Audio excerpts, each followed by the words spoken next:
I will show you how to contact customer support in Wizz Air, so don't forget to subscribe to our channel for more Wizz Air tutorials. Open Wizard on our browser and we will go to the Help Center on the top bar and choose Contact US tab. Click on it.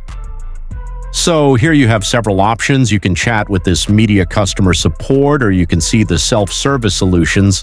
The FAQ questions here, so can choose your question and find the answer here.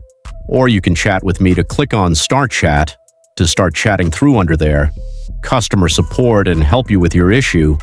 Or you can click on Claims and Refunds to make claim incomplete, but you need to be logged in here to add your claim and submit your refund of your claim. So this is it, guys. This is how to contact customer support.